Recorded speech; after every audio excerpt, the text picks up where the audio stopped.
vamos começar então falando do Gabigol, né? O Gabigol foi absolvido pelo STJD com aquele papo lá, daquela questão que ele chamou, né, o futebol brasileiro de várzea e tal.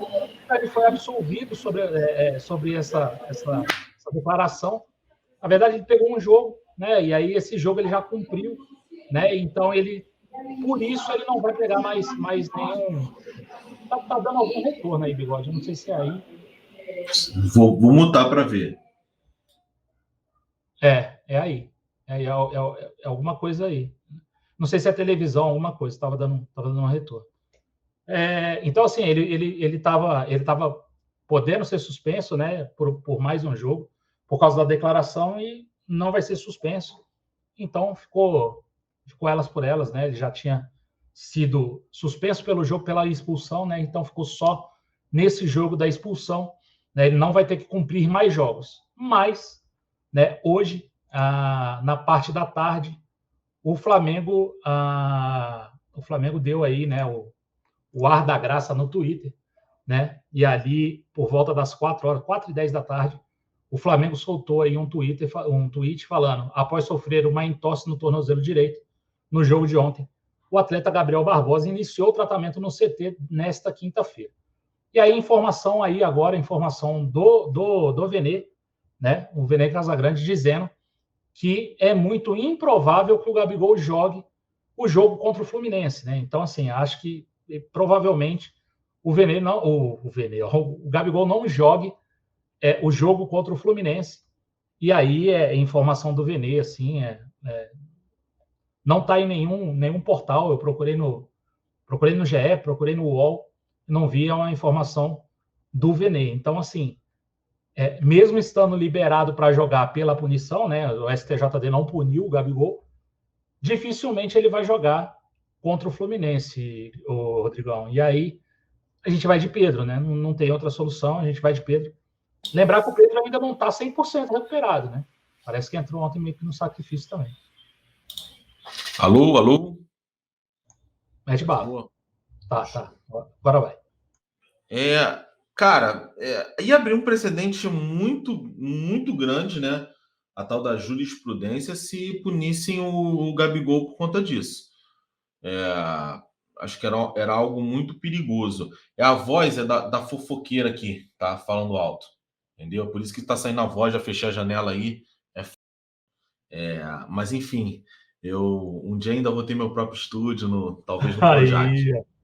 Mas, cara, o STJD ele abriu um precedente muito perigoso, né? Se punisse o Gabigol por dizer... cabeça quente, você vai lá, diz que é uma várzea, diz que o juiz não apitou direito e tal. Esse tipo de comentário, sem acusação, é só uma avaliação, né? Não tem acusação. Igual antigamente o Júnior Baiano falando que o Godoy tinha apitado bêbado, tal. Não é uma acusação, é uma avaliação. Futebol brasileiro é uma várzea. Então, acho que é muito perigoso caso eles tivessem optado por punir o Gabigol. Agora, sobre o Gabigol em si, cara, vou falar uma parada para tu de boa.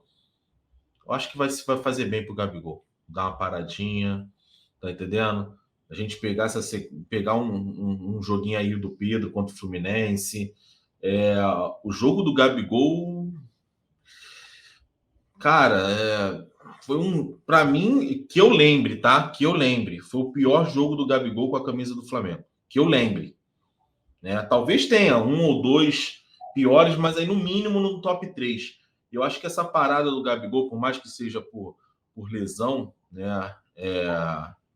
A gente não tá falando da lesão, né? A gente tá falando da absolvição dele, né? Não, mas a lesão tá junto, né? Eu falei da lesão. E aí, não, assim, eu acho que vai fazer bem, cara. Eu acho que vai fazer bem, porque o jogo que ele fez contra o Atlético Paranaense foi um jogo muito medíocre, muito aquém de. Eu prefiro que o Gabigol pare um pouquinho agora, né? Ainda mais com o Pedro voltando a ser o Pedro, pare um pouquinho agora, para quando voltar a lá Gabigol. Porque o que ele fez ontem, e assim, ontem eu bati nele, Marcão, bastante, porque ali era um cara andando em campo.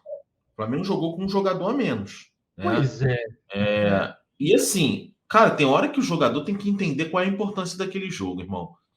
Eu sei que, assim, o Gabigol na final da Libertadores não estava jogando nenhuma e decidiu. Mas eu acho que tem hora que o jogador tem que sentir o seguinte: esse jogo é importante pra... Tem um cara no banco que tá leve. Tem um cara no banco que é bom pra... Eu sou o titular. Dessa... Hoje eu vou pedir para sair. Hoje eu não tô legal. É nítido que não era apenas uma parte técnica. Tinha alguma coisa ali, não sei se ele comeu alguma coisa, um cachorro quente, o que ele comeu, de repente, enfim, alguma coisa ali, uma lesão, qualquer...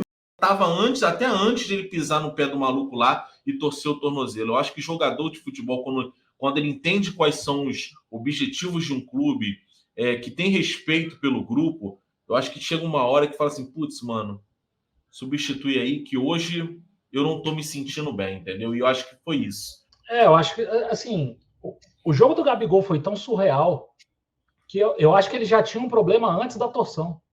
A gente estava comentando na Dali, assim, ele não disputou uma bola com o Thiago Heleno.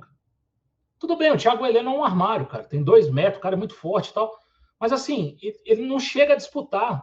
Bola no alto, ele ficou embaixo e não subiu em nenhuma. Né? Teve uma bola dividida, o Thiago Heleno chega, ele sai.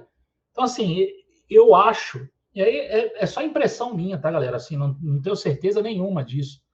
Mas que ele já tinha um problema prévio antes daquela torção. Aquela torção, para mim, ela só agilizou o processo da substituição. Ela antecipou a entrada do Pedro. Como o Rodrigão falou, ele ficaria ali até os 30, 35. Aquilo ali fez com que o Pedro entrasse com 18, 20 do segundo tempo, né? Que foi mais ou menos ali a hora que o Pedro entrou. Né? Então, assim, ele pisou torto, realmente tem uma torção ali, e aí ele ainda tenta voltar e depois ele cai e fala, cara, não vai dar, né? Mas antes daquilo, eu já achava ele estava muito mal antes daquilo, sabe? E assim, até que ponto vale a gente colocar um jogador naquela situação para jogar? Tudo bem que o Pedro também não deve estar a 100%, né? Que se o Pedro tivesse a 100%, poderia até ser. O que acontece com o Gabigol quando ele volta de seleção, cara? Assim, não é a primeira vez. Não é a primeira vez que isso acontece. Ele já perdeu o jogo por gastroenterite, alguma coisa nesse sentido. Da outra vez, né? O primeiro jogo contra o Palmeiras ele perde. Inclusive, a gente ganha gol do Pedro, 1-0 no Maracanã. É por conta de seleção, se eu não me engano. Ele fica no banco, nem joga. Né? E aí, na sequência, ele vem sendo muito, muito, muito convocado. E sempre, ou na véspera ou na volta, ele sempre tem alguma coisa. É impressionante. E agora, não é nem próximo, cara. É na semana depois do jogo da seleção. Ele já voltou a uma semana da seleção. E ele estava muito mal antes, né? Antes do jogo. Antes da torção. Então, assim, eu não consigo entender. Primeiro, eu não consigo entender o que acontece, né? Por que ele está tão mal.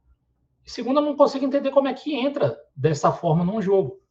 Porque é aquilo, se ele estava tão mal, assim, correu-se um risco enorme dele agravar uma situação que já estava ruim, né? E aí é mais um machucado, é mais um cara para ir para o departamento médico, é menos uma opção de ataque que a gente tem, e a gente sabe como a gente depende individualmente nesse ataque, né?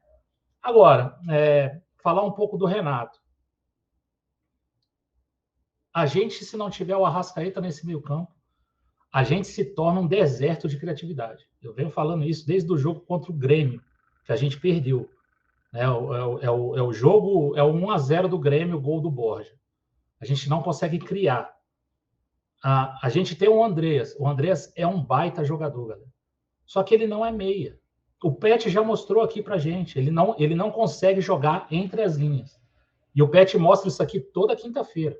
O Andreas é um baita jogador, mas toda vez ele recua e não tem ninguém ali para dar o apoio ao ataque. Não tem ninguém. E aí, assim, tudo bem. O Renato tem que achar uma solução para isso? Acho que tem.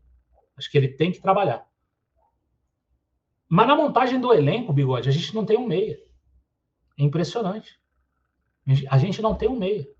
Se você tirar o Arrascaeta, a gente não tem um meia. A gente bate nessa tecla desde 2019, mano. Tem anos. Não, antes até.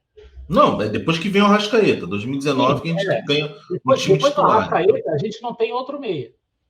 A gente já falou de Alan Patrick, a gente já falou de um monte de cara, né? E o Pete Martins, todo mundo pede Pete Martins. Então, assim, é engraçado, porque todos os concorrentes têm. O Palmeiras tem esse cara. O Palmeiras, mal tem um Scarpa para entrar, para fazer raiva nos caras. É um meia. Não estou falando que é para contratar o Scarpa. Eu acho que o Scarpa não tem nível para jogar no Flamengo. Eu acho. Mas eles têm um meia. Um cara para botar na posição. Se faltar o Arrascaeta, os caras têm. Se faltar o meia dos caras, os caras têm um cara. A gente não tem. E a gente vive de improvisação. O Renato que fala que não gosta de improvisar. A gente improvisa o Vitinho pelo meio, a gente improvisa o Andrés mais avançado. Ontem a gente colocou a gente tirou o Everton Ribeiro da ponta e colocou ele por dentro. Até que ele faz isso, ele fez isso na seleção, inclusive. E foi bem até, né? Mas assim, a gente não tem esse cara. Ele não tem. Eu acho que o Renato tem condição de dar outras soluções para o time, mesmo sem esse meia.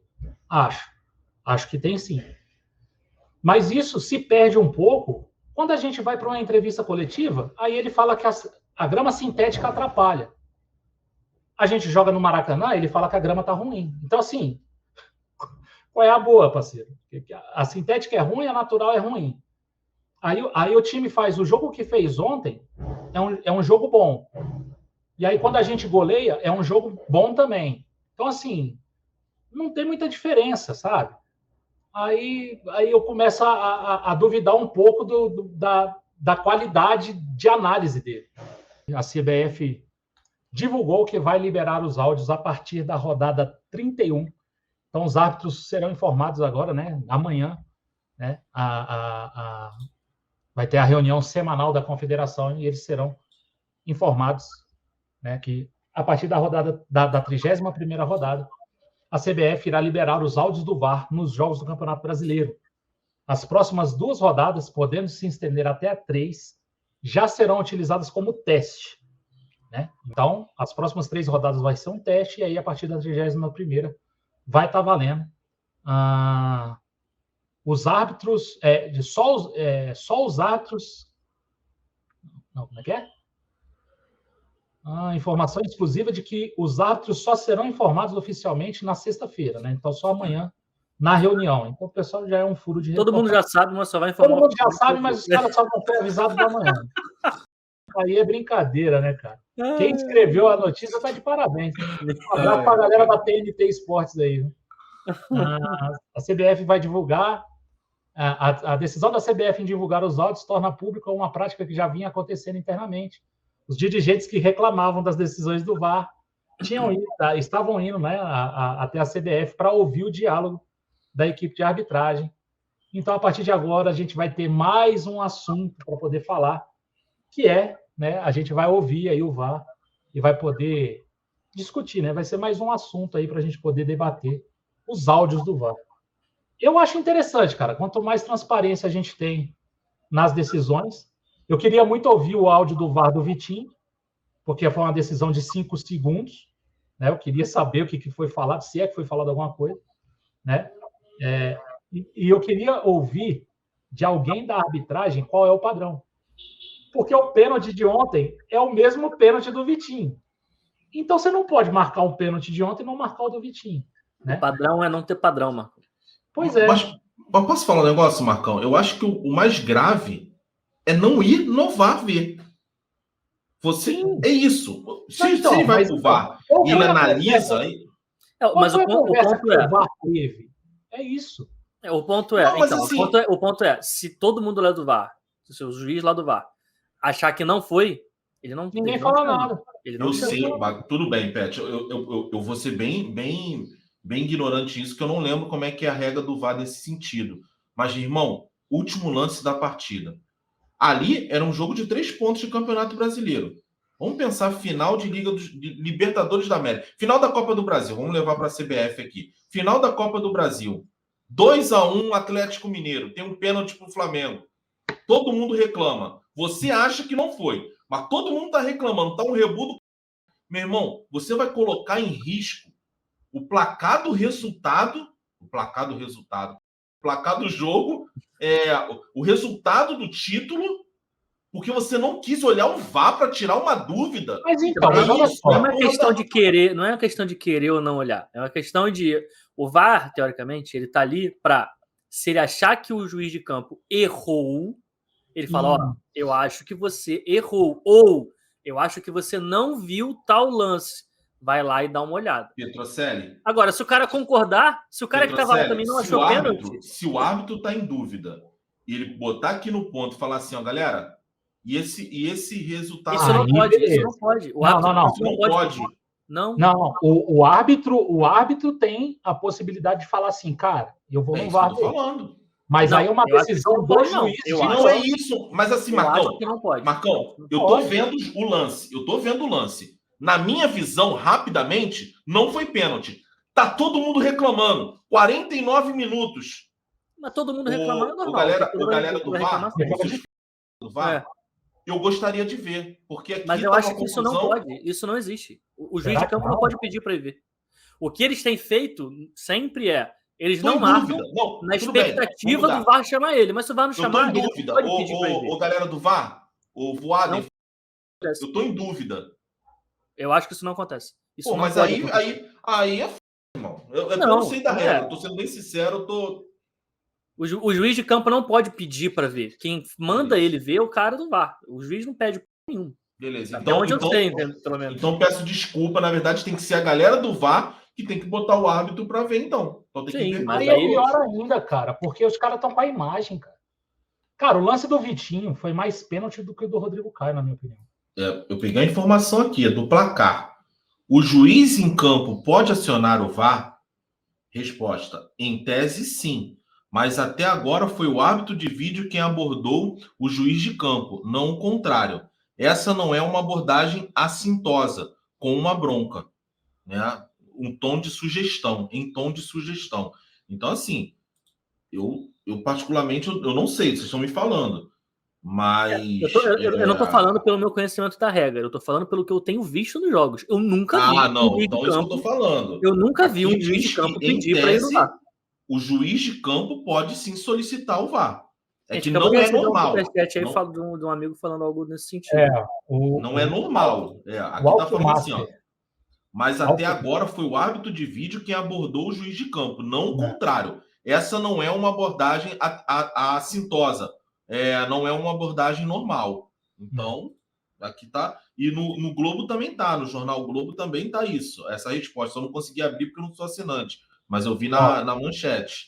O Alckmaster falou aqui, ó. Excepcionalmente, o árbitro pode solicitar ao VAR que cheque uma decisão se acredita que ela possa ter sido errada. Está no manual da CBF. Não, calma aí. O juiz marca uma coisa que ele acha que ele errou. Não. Vamos lá. Excepcionalmente, o árbitro pode solicitar ao VAR que cheque uma decisão se acredita que ela possa ter sido errada. Sim, uma decisão tomada por ele mesmo, no caso. Ele fala assim, cara, não deu pênalti, mas eu acho que tá errado, dá uma olhada aí. Ele marca e fala, putz, calma aí. Ele pode falar assim, ó, não marquei, dá uma olhada aí. Uma Pet. Diga. Há um lance, o juiz tem segundos para decidir. Ele não tem certeza, normalmente o que ele faz? Ele não marca. Se ele tem o VAR, ele pode acionar o VAR.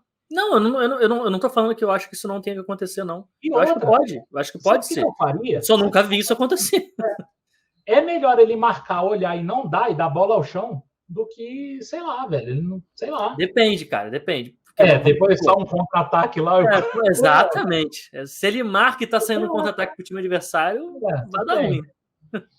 Vai dar ruim de qualquer jeito, cara. O cara tem que acertar, pô. Mas a gente sabe que é impossível o cara acertar tudo.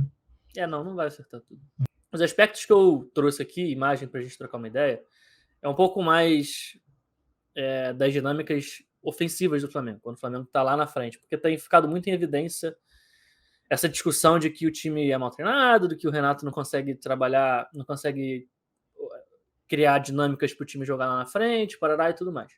E para mim tem uma questão muito importante aí, que é a questão das características dos jogadores e como a falta de entrosamento e a falta de compensação está atrapalhando muito esse time, tá?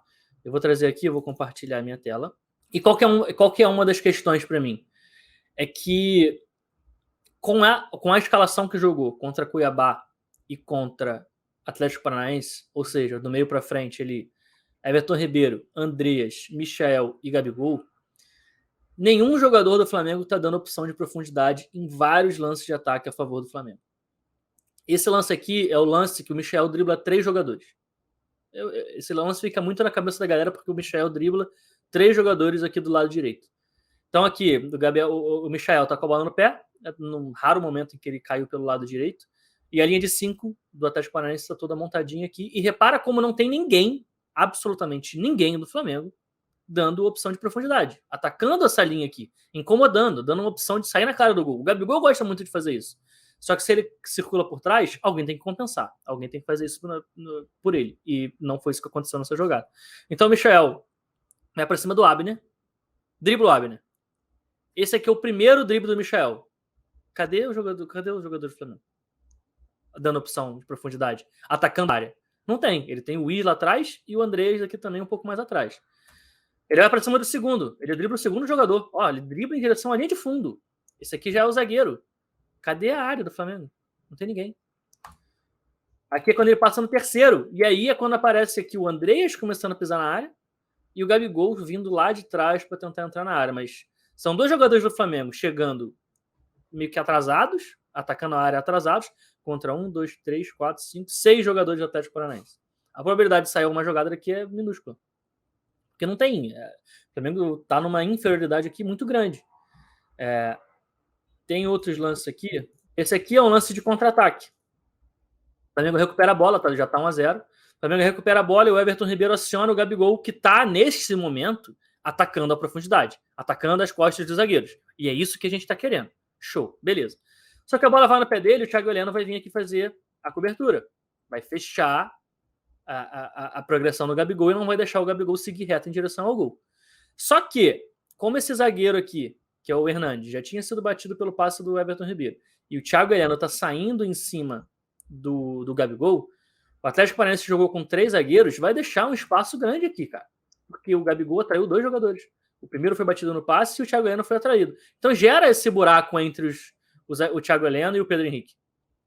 Só que como a bola está no pé do Gabigol, alguém tem que compensar. Alguém tem que fazer esse ataque à última linha.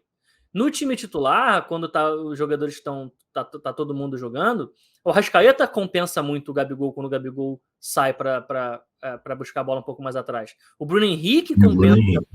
O Bruno Henrique faz muito isso também. Agora, o Andreas e o Michael não. Cara, essa corrida em diagonal do Andreas para receber um passe do Gabigol aqui de baixo para cima e o Andreas sair na cara do gol, para mim aqui ela é muito óbvia. Ela é muito óbvia. Deixa eu te fazer porque o espaço está aberto aqui. O espaço está completamente aberto. Fala aí, Marcão. Isso é treinado ou isso é característica do jogador? Eu acho que é os dois. O Andreas não tem essa característica de atacar a última linha. Não tem. Por isso eu acho que ele rende muito mais jogando como segundo volante, que ele rende mais vendo o jogo de frente. Ele sendo o cara que está acionando os jogadores de frente. Sim. Não é característica dele atacar a última linha.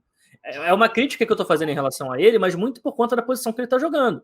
Porque ele está jogando na função do Arrascaeta. E o Arrascaeta faz isso. O Arrascaeta pisa na área o tempo inteiro. O Arrascaeta compensa. Quando ele não está construindo, ele está atacando a área, está dando opção de finalização. O Andreas não. O Andreas não tem essa característica, não tem essa manha. Então aí tem que ou trabalhar ele, para ele poder passar a ter isso, ou voltar com ele de segundo volante. A verdade é que, assim, com bola, o Flamengo teve esse problema. Ele atacou pouco a última linha, incomodou pouco, teve pouca profundidade e conseguiu gerar quase pouquíssimas chances de gol, com bola rolando. O Atlético Paranaense também gerou muito pouco. Mas eles tentaram pegar uma fragilidade do Flamengo que já é até bastante antiga, mas que ontem as atuações individuais de Rodrigo Caio e de Isla impediram que essa fragilidade aparecesse. Porque o Atlético queria justamente atacar esse espaço, essa janela entre o lateral direito do Flamengo e o zagueiro pela direita do Flamengo, o Isla e o Rodrigo Caio. A gente vai entender primeiro o que o Atlético tentou fazer e depois como que as atuações desses 2 caras fizeram com que o Atlético não conseguisse chegar por ali. Então, repara, a ideia do Atlético Paranaense era o Abner, que é o ala pela esquerda do Atlético Paranaense, nesse 3-4-3 do Atlético Paranaense. O Abner é o ala pela esquerda. Ele atrai o Isla aqui para o corredor, aqui para fora. aqui bem para perto da linha lateral. Por quê? Porque ele aumenta, se o Abner atrai o Isla, ele aumenta a distância entre o Rodrigo Caio e o Isla. E essa janela aqui, nas costas do zagueiro do Rodrigo Caio e do Isla, era onde o Atlético Paranaense estava toda hora tentando atacar para receber a bola em profundidade. Então aqui o Rodrigo Caio está meio que de olho no Terãs e o Kaiser vai atacar justamente esse espaço nas costas do Rodrigo Caio, só que o Léo Pereira consegue fazer a cobertura muito bem, o Kaiser não consegue avançar. Aqui é um outro lance que é a dinâmica do Atlético Paranaense é basicamente a mesma. A bola vai entrar, esse aqui é o Hernandes, o zagueiro pela esquerda do Atlético Paranaense, e ele vai tentar dar um passe em profundidade para o Cittadini, que está atacando a janela entre o Rodrigo Caio e o Isla, sendo que o Isla, de novo, está fixado e foi atraído para fora pelo Abner, aumentando essa janela entre o zagueiro e o lateral do Flamengo. Então o Atlético Paranaense estava toda hora tentando atacar esse espaço aqui. Só que tem uma questão. Rodrigo Caio e Isla jogaram para um cacete. Os dois jogaram muito bem. O Isla jogou muito bem e o Rodrigo Caio também. E perceba como eles estavam conectados, assim, como eles estavam entrosados para proteger esse espaço. Esse lance aqui, o Isla vai vir para marcar o Abner, que está aberto aqui, ou seja, o Isla vai ser atraído, entre aspas, pelo Abner. Mas repara como que no caminho ele olha, vê que o Terãs, que era o ponto esquerdo, meia pela esquerda do Atlético Paranaense, ia aproveitar esse espaço, essa janela, e o braço dele aqui está esticado, tá vendo? Ele está olhando para o Terãs e para o Rodrigo Caio, ele está com o braço esticado, provavelmente deve estar gritando aqui, falando, alertando o Rodrigo Caio, fala, Rodrigo Caio, olha só, fecha aqui, não deixa esse cara receber, porque senão ele vai receber na janela entre nós dois aqui. E é justamente o que acontece. A bola aí vai entrar nele, só que como o Rodrigo Caio foi avisado pelo Wesley, está atento, o Rodrigo Caio se antecipa, o Flamengo recupera a posse da bola. E tem um outro lance que aqui é um contra-ataque. Contra-ataque aqui no segundo tempo já também. O Cittadini inicia esse contra-ataque aqui e o Terãs, ele tá um pouco mais embaixo do que essa janela entre o lateral direito e o zagueiro do Flamengo.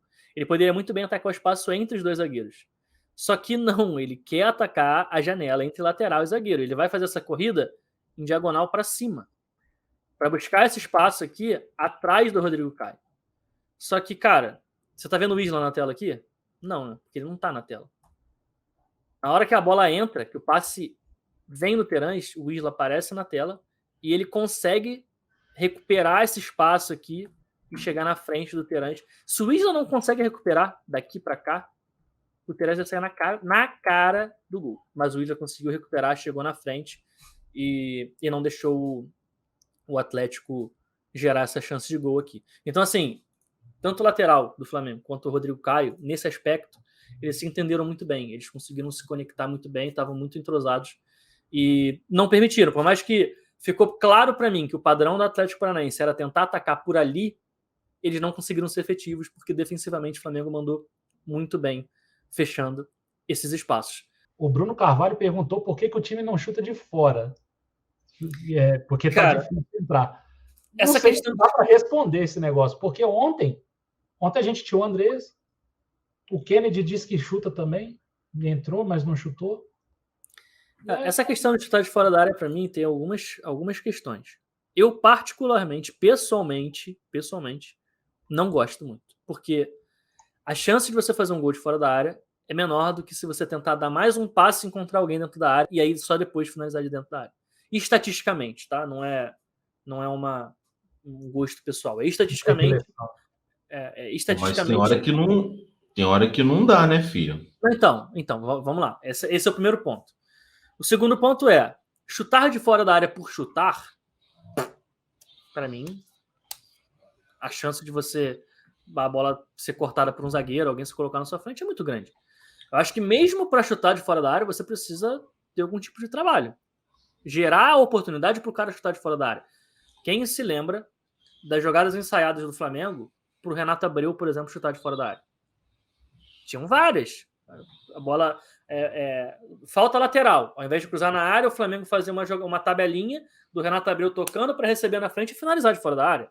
Era uma jogada ensaiada que favorecia o chute do Renato Abreu naquela ocasião. Então, assim, eu acho que chutar por chutar, cara, para mim, chutar por chutar é melhor não chutar. Chutar por chutar não fazer. Não chuta. Se é para chutar sem fazer a menor ideia do que você está fazendo, só muito desespero. Mas, Pet, assim, é igual futsal, Pet. Você vai tocando, esperando um espaço. Eu acho que um problema do Flamengo é o potencial de chute de fora da área da maioria dos jogadores. Também tem Quem isso. é que chuta bem? Quem é que chuta? Que chuta? Eu não vou nem botar chuta bem. Que chuta minimamente o é o Vitinho Andrés, chuta. Vitinho e o Bruno Henrique. São os caras que tentam de fora da área. Não adianta a gente ficar trocando esse passe também, passe, e a bola vir no pé de quem? No pé do Everton Ribeiro. O Everton Ribeiro chuta mais fraco do que eu. Beleza, O mas vamos Arrascaeta lá. é outro também que não é a característica dele chute de fora da área. O Gabigol também não é. Então, assim, Concordo 200% contigo. Mas aí, então vamos lá. Você citou 3 jogadores: Andreas, Vitinho e Bruno Henrique. Vitinho e Bruno Henrique não jogaram. Vitinho entrou só no segundo tempo. Vamos supor, então, que até o Vitinho entrou o quê? Com 25 do segundo tempo?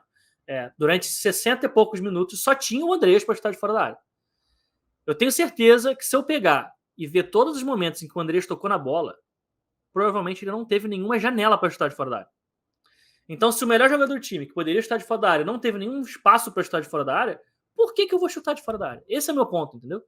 Se o Flamengo criasse algum mecanismo para deixar o Andreas chegar de trás com espaço para finalizar, aí sim, aí chuta. Chuta de fora da área. Chuta porque você trabalhou para isso. Agora, você só pedir, não tá entrando, chuta. Fazer igual porque, cara, aquele gol do Company no Manchester City, que deu o título da Premier League, vocês sabem que o Guardiola reclamou dele, né? Daquele chute. Porque foi no desespero aquele. Exatamente, foi total desespero. Tipo, toca, não arruma, o cara resolveu chutar lá do meio de campo.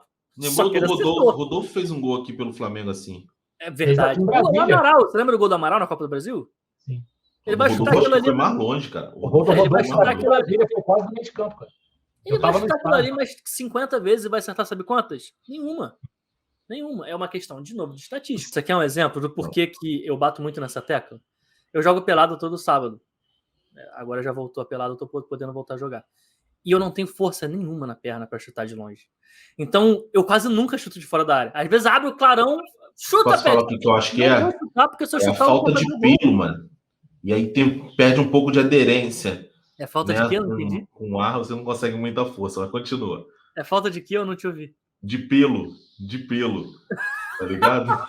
E aí você não tem muita aderência com o ar, mas continua falando. O motivo eu não, sinceramente, eu não sei. Mas assim, eu falo isso porque eu sofro isso nas minhas peladas. Cara, eu vou chutar de fora da área pra quê se eu não vou conseguir fazer o gol? Não vai sair nada, tá ligado? Então, mas, assim, Pet, eu entendo. Eu entendo que existem os chutadores, sim. Mas a gente já viu gol de fora da área do René. Eu já vi gol de fora da área do Rodinei. Eu já vi gol de fora da área do Gabigol.